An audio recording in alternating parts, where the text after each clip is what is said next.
Welcome into Go Fight Win, the show with all the high school football stories you love. On this episode, I'll speak with Booger McFarland, the best nickname we've had on the show by far. He'll talk to me about Frito pies and role models. Sounds like a Dwight Yoakam album, but it isn't. It's his real-life story. Plus, a real-life high school football mascot deep dive. Oh, yeah, we're getting back into that out of the state of South Carolina. Plus, amazing high school football headlines from around the country, including an NIL deal that was hot and spicy until it wasn't, another offensive lineman with some pipes, and a California neighborhood that can't handle the lights. It's time for Go Fight Win. Stop walking through my drill! Tell you what, just give the ball to Donnie Chug and let that turkey run.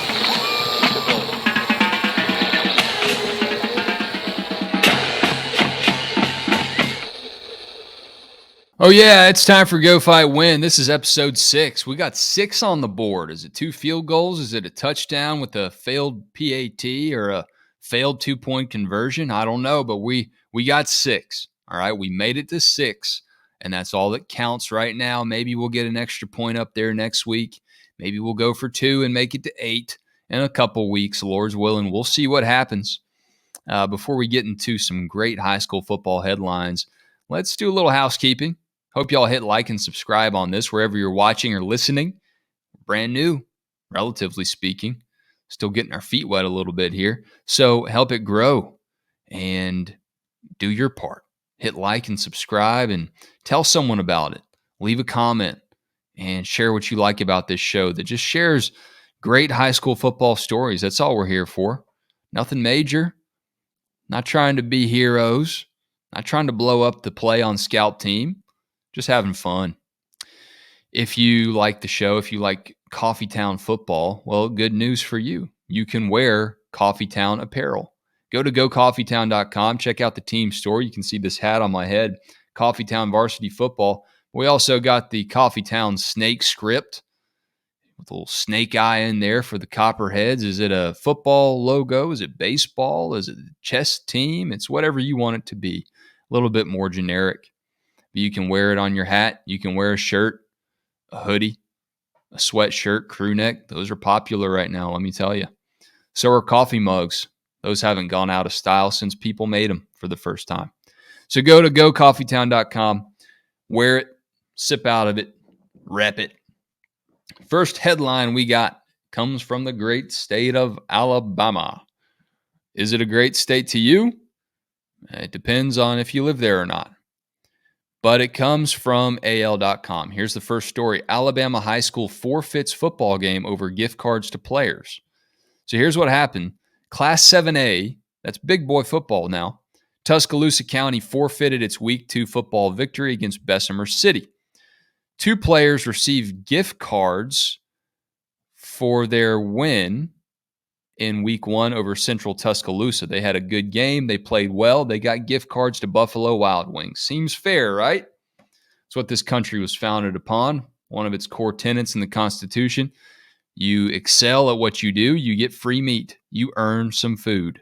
You get some celery, you get some sauce. You're a high school kid. You're not breaking the bank on a tab at the bar. Just a little bit of meat, some chicken wings, boneless, some tenders maybe. Or maybe you're going bone in. You got them sauced up. We're going through some inflation. A chicken is a little bit more expensive than it used to be. But I think generally speaking, if you've played high school football or played high school sports, or if you knew anybody who worked at a local wing joint, you probably got hooked up with some free food at one point, one time or another. Well, this wasn't free. These kids paid for it with their sweat and their blood and taking Central Tuscaloosa to task. They beat them up, okay? Well, the players that received those gift cards played against Bessemer City the next week, and Tuscaloosa County won 55-13. So now this is where we're in trouble. AHSAA Executive Director Alvin Briggs sent a memo to a bunch of people, the principals, athletic directors, and said, y'all can't do that. The NCAA's NIL does not apply to current high school student athletes, and no one really knows what the NCAA's NIL applies to anyway. It's so vague. It might apply to high school athletes. There's no way to really know for sure. But what Alabama is saying is, unless you're an Alabama Crimson Tide football player, Auburn football player, by God, you're not getting free chicken wings. So the players got in trouble, and they had to forfeit their win. A 55-33 win, pretty decisive. And I'll tell you, I don't think this is right. I know this is an NIL thing, and people want to be heroes about that and make their own rules out here. It's kind of the Wild West. But let the kids have their chicken wings. And here's the kicker. They didn't even use the gift cards. The players did not even cash them in. They didn't get around to it yet. They just had them in their wallet or whatever, and they got in trouble. So I guess there's somebody out there on Facebook, some team mom that was very vigilant, diligent from Bessemer City maybe. Someone else in the region saw that the players were the Buffalo Wild Wings chicken wing spicy players of the week. And they said, hey, that's illegal. They got them to forfeit the win. I don't know who these players are. It's they're anonymous, but I'll say this. If y'all hear this, hit me up. And when you're no longer a high school football athlete, you got 2 Buffalo Wild Wings chicken gift cards on me. Okay? Courtesy of the audience here at Go Fight Win. We'll hook y'all up, okay? Because this wasn't right. And in a lot of ways, this was like a real Buffalo Wild Wings ad. You've seen them. They got people back there pulling levers.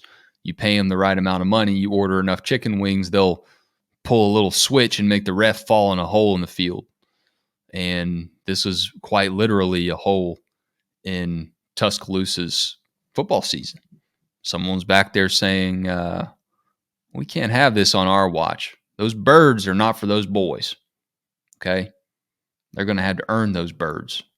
So we're putting their win right there in a hole in the ground. It's not right.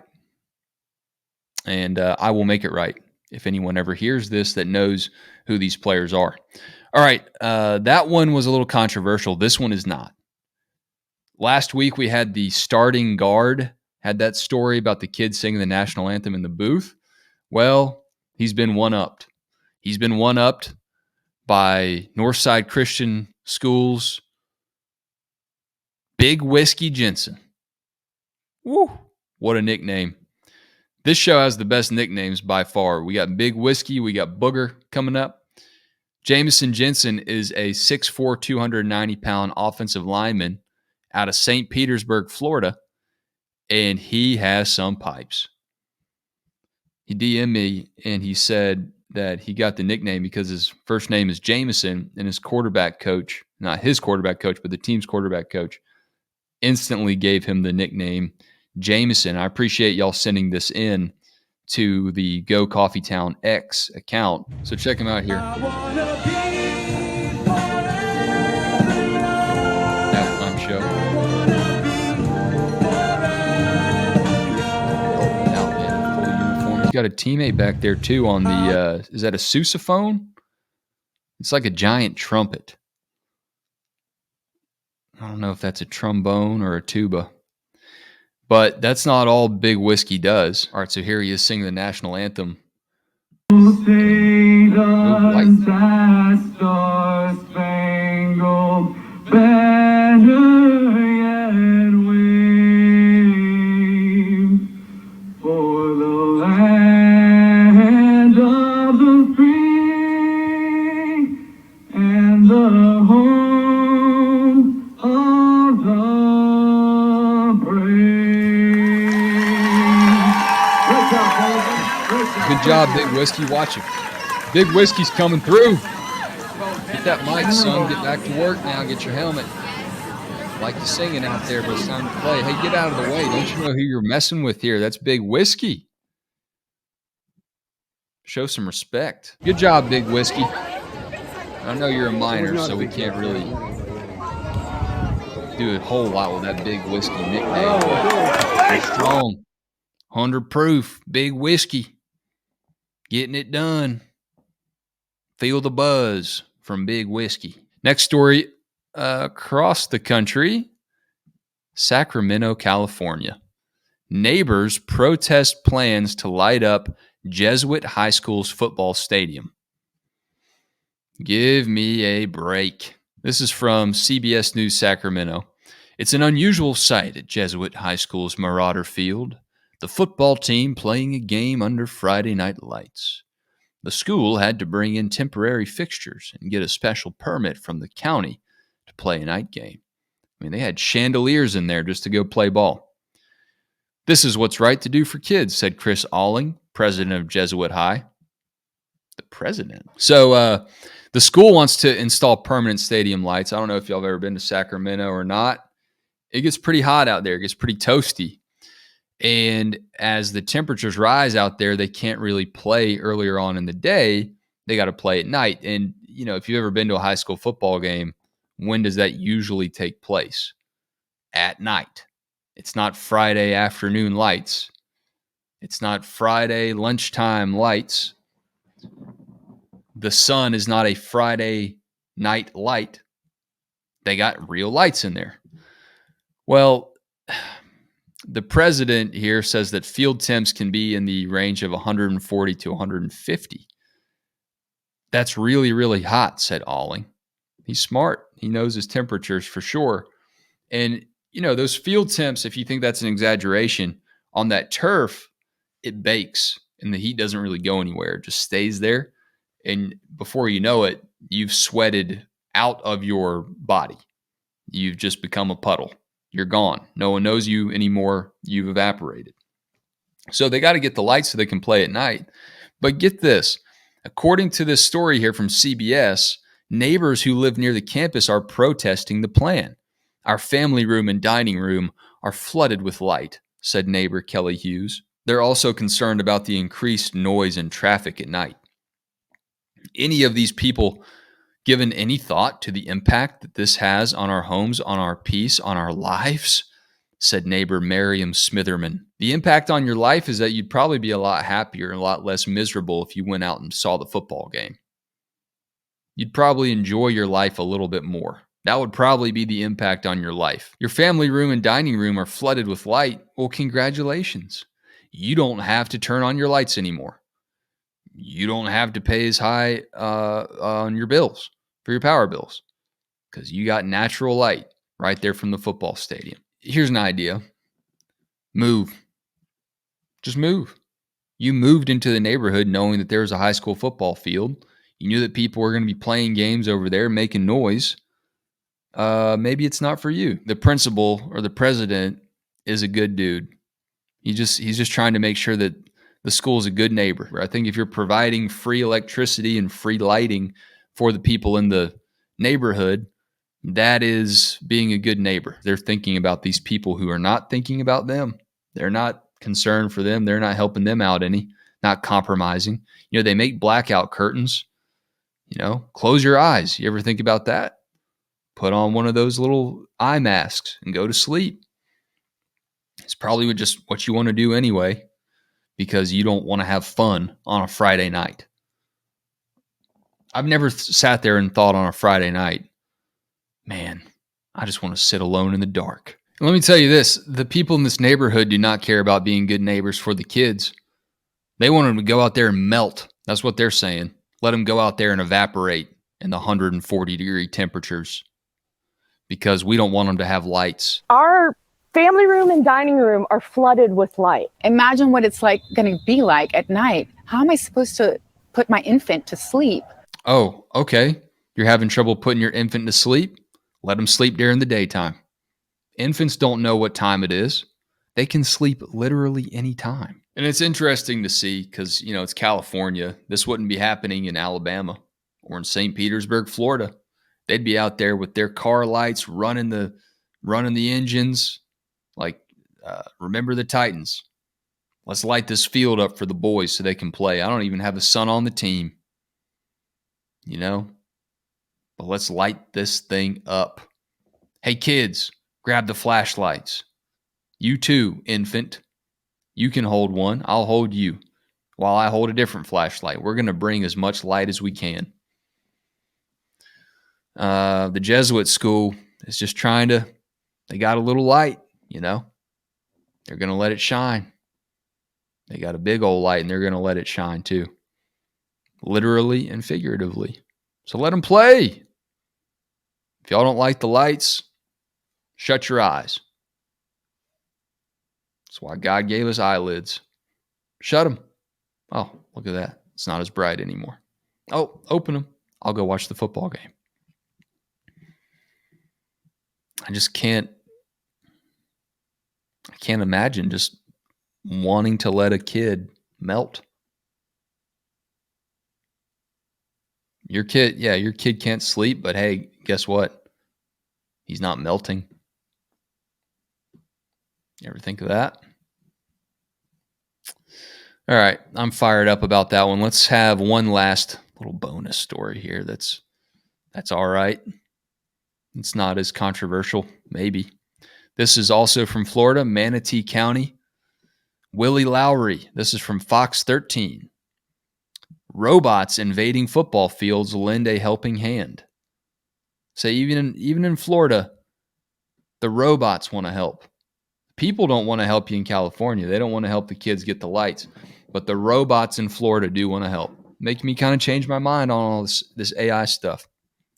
Willie Lowry has spent the past 40 years working for the Manatee County School District. Much of that time has been spent on the county's football and baseball fields, making sure every foul line, yard line, and hash mark was perfect. I started painting football fields back in 1996 and 97, Lowry said.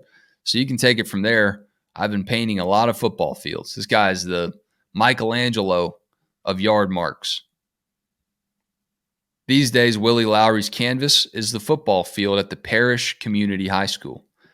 His artist brush, however, recently got a big upgrade. Check it out. It's like a little Wally. It's got wheels, got a paintbrush, got a head, some sort of armor on it. And Willie's just there controlling that thing. I was totally amazed at what the robot was doing, and I got really excited, said Lowry. I thought that this was really, really going to cut back on a lot of time. It might cut back on time, but it might actually take more time.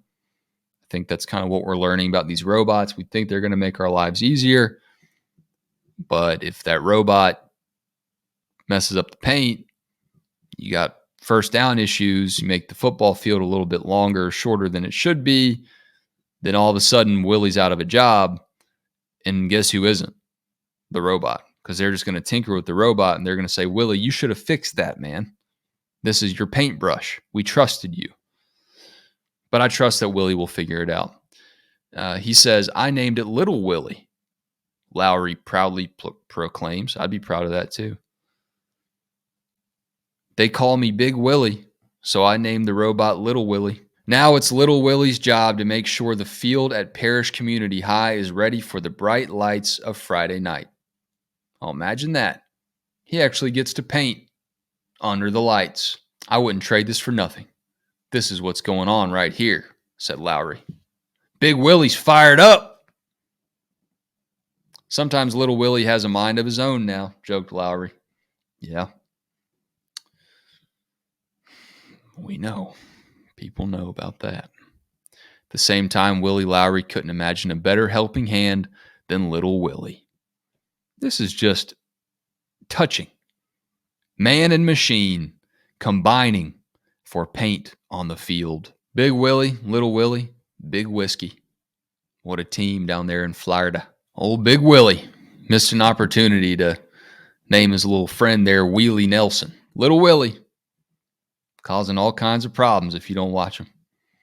He's just an angel flying too close to the ground. From Florida to South Carolina, we got a high school football mascot that's talking way faster than everybody else. All right, doing another mascot spotlight this week. The Coffeetown Mascot All-Stars out of the state of South Carolina. Buddy Tom Hart tweeted recently, random game prep question. Is Mullins High School Auctioneers the best high school nickname in the state of South Carolina, or is it just me? Well, I told Tom that we'd investigate, and I can't confirm or deny if it's the best high school name in the state of South Carolina. I know we had Ryan McGee on in the first episode of this show talking about the Devil Dogs, but I will enlighten you about the Auctioneers mascot name. Where did it come from? What's it about? Well, this is courtesy of Max Preps. They honor fast talkers at Mullins High School, the Mullins Auctioneers. There's not even really alliteration to it.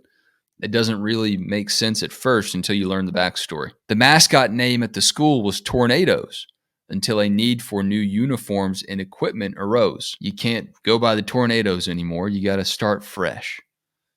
That storm rolls through and it's served its purpose. The Tornadoes are gone now. Let's move on to the Auctioneers. One of the coaches lobbied local tobacco warehousemen and got the funding. So he decided to honor them by changing the name to Auctioneers. I'm going to keep going because I don't understand the connection. A reference to how tobacco is sold by some growers. A guy hollering words at rapid fire pace isn't very easy to make a logo from, so the school uses an Indian warrior as its logo.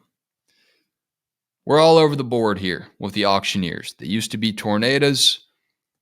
They got donations from tobacco salesmen, but because of their past selling tobacco, they are apparently Auctioneers, and they're also Native Americans. Look, guys, my head's in a blender right now, just like yours is. So to answer Tom's question, is it the best mascot in the state of South Carolina? I'm going to say yes. Because to me, a mascot doesn't just have to be something that makes sense. It doesn't just have to be something you can touch or identify with or think about. Sometimes a mascot is just what's in your heart and it's just what's in your past.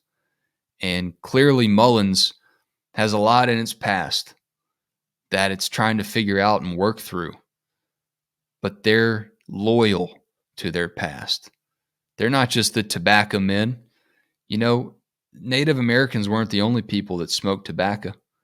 You got people who drive trucks. They smoke cigarettes. You got people who are grandmas that say they could quit whenever they want, but they also say it's the secret to their success in life and why they've lived to the age of 94, because they're smoking every day. I don't endorse that. Can't confirm or deny that that is true. Auctioneers smoke tobacco too. And apparently there's some pretty good fundraisers out there. So go Auctioneers. I don't really know. I set out to try to understand more about you, and I now understand less. You're just a spiritual force to be reckoned with. Some sort of shapeshifter. You know, we make fun of Auburn for having two mascots, the War Eagles and the Tigers. The Auctioneers got a little bit of everything. All right, Booger McFarland. What a guy. What a nickname. What a past playing Louisiana high school ball. He's going to tell us all about it. Our guest is a first-team All-American out of LSU, a two-time Super Bowl champ, and now he crushes it at ESPN. But more importantly than all of that, he was a machine at Winsboro High School in Louisiana. He is Booger McFarland. What's up, my man? What's up, buddy? How we doing? Doing great. I got to ask you the question about your nickname because we're big on nicknames here on this show, and there are typically some really good ones on high school football teams. How did Booger stack up with some of the other nicknames with guys you played with on your team? It was up there. You know, there was a guy he had a big head. We called him Head. There was a guy, there was a Catfish, there was Booger. So yeah, it was right there in the mix depending on who heard it and what part of the country they were from. I read that when you got to LSU, you were hoping that people would start calling you by your Christian name, but that didn't really work out. Why did you want to shed that after high school? Well, because of how I got it. Like I got that nickname. My sister gave it to me when I was like 2 years old. Like she was 8 and I was 2, and of course I didn't realize it at the time. But as I got older, more people started to call me that, Because she heard it from her mom, and then she used it, and then as the story goes, anytime that I would pick on her, or she got upset, she would, or try to make me upset, she would say booger, booger, booger, and I used to hate it. And then finally in high school, man, it was like that's all people called me. Like nobody ever called me Anthony, and I'm like, great, going to LSU, new start, new chapter, going to be Anthony on campus. And the very first game, man, at LSU as a freshman, because I started as a freshman, the guy comes on and says, tackle made by Booger McFarland. And I turn and look to the press box. I'm like, how in the heck did he find that out? And at that point, man, I just kind of embraced it. It turned out to be kind of cool because, I mean, there were a lot of, Kevins and Johns and Tims and Rons and all that, but Booker was kind of unique. And so I think it kind of helped me stand out a little bit, especially as a freshman, when I was trying to figure out how to play. And then even beyond that, man, when I first started at the SEC Network in 2014, the guy comes in my ear and says, how would you like us to font you? I'm like, I don't know what that means. He's like, how would you like your name to appear on the screen? I was like, Booger. And he was like, okay, then here we go. Because most people recognize me and call me Booger. If you call me Anthony, that means you don't know me and you're trying to get my attention. And usually I won't respond. that might mean you're in trouble.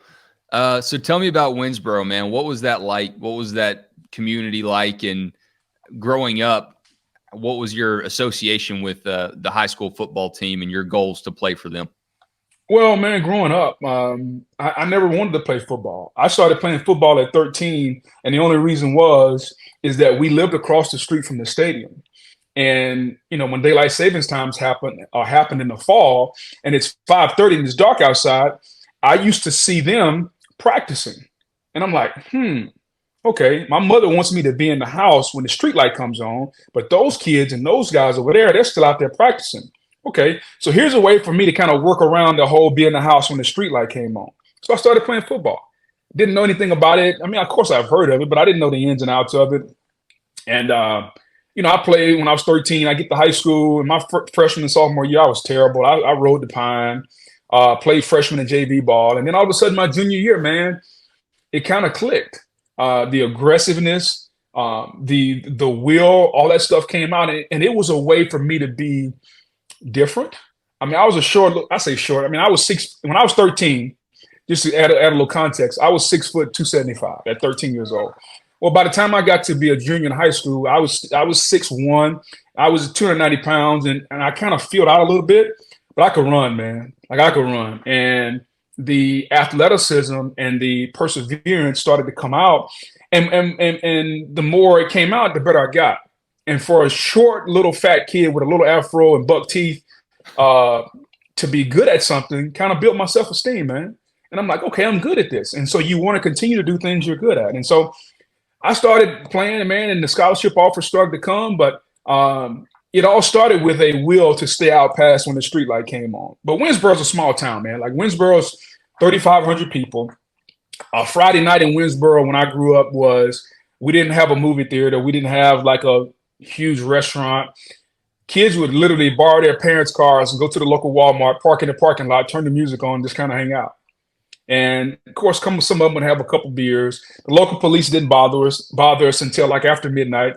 But like at 9 or 10 o'clock, we would go up there and just hang out in the parking lot for a couple, 3 hours, playing music and just relax because there was nothing else to do. And so it was a really, really small town. Let me see, 1, 2. There's 7 streetlights in the whole town. And so it's a small, quaint community. It's changed over the years, though. So to say it was a culture shock when I went to visit campuses, and even when I got to LSU and was there every day, would be an understatement. Yeah, when that first Walmart comes in, man, I mean, the whole town shuts down for that. Man, you've never seen anything like when the Walmart comes in, and then when they go from Walmart to Super Walmart, where now we have groceries. Oh, I mean, you would have thought they built the biggest, like the mall of Minneapolis. Yeah, that's a game changer. I love that, man. Your desire just to stay out past your curfew got you on the football field. Yeah. Tell me about your rival and your mascot and team colors. What was kind of the universe of Winsboro? Winsboro Wildcats, black and gold. Of course, this was back in the days of Russell Athletic. There was no Nike, and it was Russell Athletic with the jersey with the big holes in them.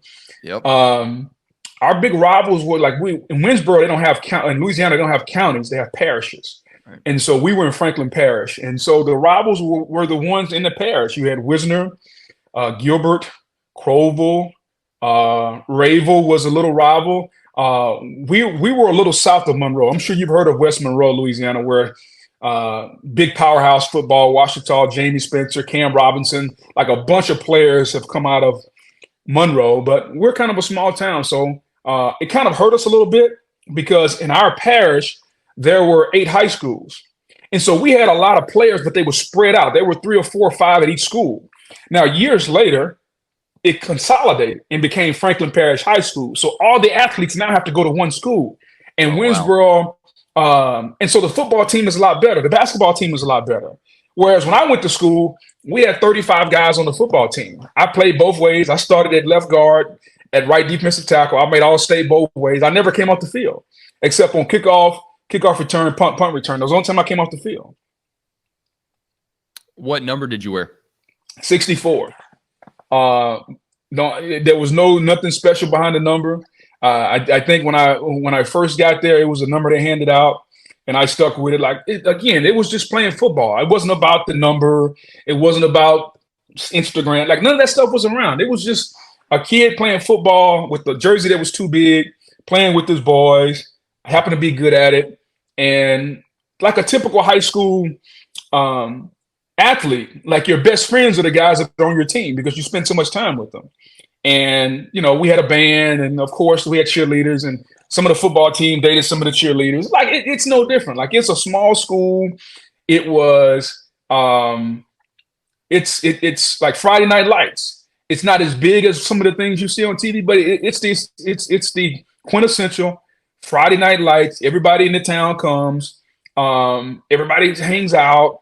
There's nothing like the smell of hamburgers and hot dogs. There's nothing like it. I'm going to see if you know anything about this, Wes. If you ever had an old school like Frito pie, where they take the bag of Fritos, open it up, put the chili and cheese, and they give you a spoon, and you just eat the Frito pie out of the bag. Like, that's high school football at its core, man. I mean, that's a pregame meal for some teams, break that thing out. There's really nothing like a cheeseburger, though, off of one of those grills that they haven't cleaned in like 4 months. Yeah. And it's all charred up, but a lot of flavor in those, buddy. A lot of flavor. Yeah. They put it in that foil, though, man. That cheese is melted just a little bit. Get a little ketchup and mustard on there. Like, that's a better burger than you're going to get. Even to this day, my daughter's a cheerleader at Berkeley Prep, which is, I'm sure you remember, when Tom Brady came to Tampa, he was thrown at this high school, and there was a helicopter flying over Brady thrown at the high school. Well, that's Berkeley Prep. So that's the high school my daughter goes to. And there's still nothing better. I get to the game probably mid-first quarter. She's being a cheerleader, so I'm paying attention. But I'm also watching football. I go to the concession stand right before halftime, grab a couple of cheeseburgers, grab a pack of peanuts and a bottle of water, and I go sit in the end zone, man. I watch my daughter watch football. That's kind of how it's still nothing like it. I still get a satisfaction. But now for me, not to digress a little bit, but now I see what everybody else saw while I was playing. So when you're playing, it's like, I'm in this little world where now I look around and there's so many things going on at a high school football game. Like, you got the group of kids that are younger siblings. They're off on the side field. They're playing grab ass or whatever. They're throwing the football around. You got the parents that come just to socialize. You got it's so many different things that happen at a high school football game that I never saw when I was young, that now I see as I'm eating my hamburger and my peanuts in the end zone. Yeah, it's an event for sure. And, I think most communities are like that. I know there are some where it's not the biggest draw, but, I took my daughter, who's 3, to her first high school football game a couple weeks ago, and she loved all of it. But when we left, the first thing she said was, "Daddy, one of the cheerleaders looked at me," and it just made her whole night, man. So it's so cool to see how those traditions keep going. They're timeless in that way, where you do bring people together, and it's different in a lot of ways, but it's also the same. So did you play any other sports other than football? Yeah, man. So I ran track. threw the shot, put the discus. Actually had to run the relay team at one point. I was third leg on the 4x1 at 275 pounds, man. I could run. I wasn't the fastest, but I mean, I didn't get embarrassed, put it like that. Half the basketball team got suspended at one point, and the basketball coach came to me and was like, "Hey, I need you." And so I played basketball. It was like the highlight of my year, because for like 2 weeks I played high school basketball, man, and got to run out. And the gym was a small little gym, and there's 2,000 people in the gym, and there's still nothing like walking out of the tunnel in football and the pregame introductions. But man, I'll tell you, like when you're in a high school gym and you put the warm-ups on and they play the music and you run out of there and everybody's so close to you and everybody can see you, that's a close second feeling, man. Yeah. What were your stats looking like when you got out there on the hardwood? Oh, I was Dennis Rodman times 2. A lot of rebounds. I did make a couple of free throws. But yeah, I'm not a bad, like you don't see many 6'1" power forwards, doing much in basketball. You're bruising. All right. So tell me about some of the coaches or teachers who molded you, who kind of brought you up through your high school football career, and whether it was something they did to inspire you or motivate you, or something they did that still kind of makes you laugh to this day. Yeah, well, man, there were 3 or 4, man. Number one was a guy named Charles Murphy. He wasn't even a coach at the time. He was the former coach. When I was 14, he gave me my first job. And I was a little barefoot kid walking down the street, and he pulled up, and, here's this 55-year-old white man pulled up saying hello to this 14-year-old kid. And I'm like, he's like, son, he's like, my name is Charles Murphy. He used to be the former coach. Like, he introduced himself. He's like, I need a little help. I got a little business. I need some help. And I'm like, man, I don't know you. Like, my mom told me not to deal with people I don't know. I said, but I live right up the street. I said, if you'll go and talk to my mom, and she says it's okay. He's like, as long as you're paying, I'll do some work. And so he introduced himself. Mom said, okay. And he taught me everything about work that I still use today. It's one of those things, Wes, man, that it continued to bridge the gaps in my life, because I didn't have my dad wasn't around. So here's this football coach or former coach who he just poured into me, taught me how to work. Now the first day I only made $10. All right. Now over the course of years, it got to be where I made like $100 a day. And he taught me how to mow grass, taught me how to cut wood, taught me how to drive. And I learned on a stick, not the stick in the floor, the stick on the steering column. That's how I learned to drive, old school. Named Charles Murphy, taught me everything I know about work. My head coach at the high school was a guy named Don Easterling, old school. He was the one who taught me about mental toughness, because Don was like, hey guys, you got to earn the water break today. If we don't work hard, we're not getting a water break. Think about that. 1995, 96, 97, 93, 94. We had to earn water breaks. Yep. So like water just wasn't just hanging out. Like we had to earn the water break. Let that sink in today in 2023. Yeah. But it built mental toughness, because I learned to push past limits where my mind said I need X, and I just kept going, and I was fine. Ken Blackson was our offensive coordinator. Ken also taught typing at the local high school, because most of the coaches are teachers except the head coach. And just developed a bond. Like he was the first guy outside of football. Like he invited me to church, helped me get baptized, like all these different things, man. And to this day, he's my kids' godparents. That started when I was 13, 14 years old. Mark McQuillan. Mark McQuillan was a big LSU guy. He was the offensive line coach. And early on, again, I didn't have a dad. My dad wasn't around. He would always talk to me and just breathe positivity and enthusiasm into me. I'll never forget the first time he told me, he said, you got a chance to play college ball. Changed everything, man. It changed everything. Not that I thought he was right, but he was the first person to say it. He was the first person to speak it into existence. And during the whole recruiting process, even though he was a huge LSU supporter, Never told me where to go. Always just said, keep your options open. And when I signed with LSU, he actually quit the local high school and came to LSU to be a graduate assistant. So he gave up a job making $50,000 a year. And a few months later, he's a GA under Jerry DiNardo. And he is drawing out cards, staying up half the night. He did it because he loved LSU, but he also did it just because I think in some way he wanted to continue to follow me.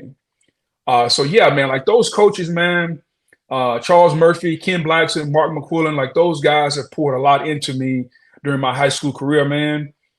Ken is still alive. The other two have passed away. Charles Murphy, he passed away too, but Ken is still alive. And we still play golf together all the time, man.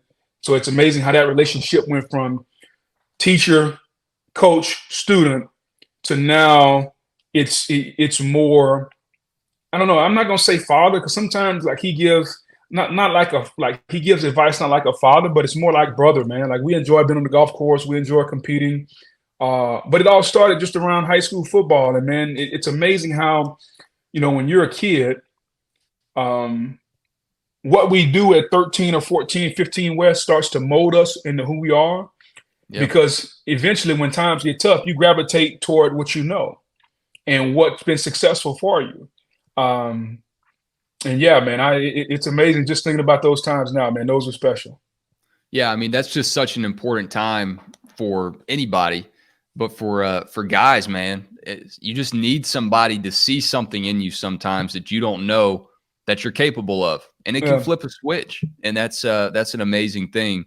Whether you're a father or not, it's just so cool to see what people can do when somebody believes in them. And I think you get more access to things like that when you do play high school ball. Got a couple more for you, and I'll let you run. What was the best moment in your high school career? It was probably the first time, man, that I felt major disappointment. And it was all wrapped in one. So my senior year, we made it to the state semifinals. Again, we had 37 guys on the team. We played both ways. We're going against a powerhouse from South Louisiana. And because of how it shook out, we got to host the game. So the entire town shut down. So we got 10,000 people in our stadium that probably only seated 7,500, counting both sides. We got 10,000 people. It's wall to wall.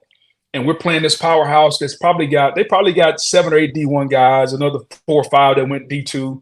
So it's a pretty good team.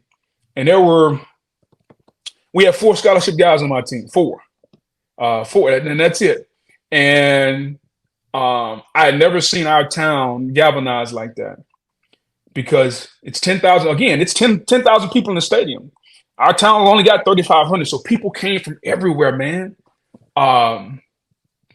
And it was cool. It was the first time, Wes, that I can remember seeing the quote unquote richer people, the black people, the white people, like everybody just like it was. We're all rooting for the Winsboro Wildcats, and it was an amazing time. We're up by 5 with 25 seconds left against this powerhouse. And I'll never forget, we ran what essentially amounted to the old Buddy Ryan 46. And so it was an old Bear defense. And so we played man coverage, and they ran a reverse.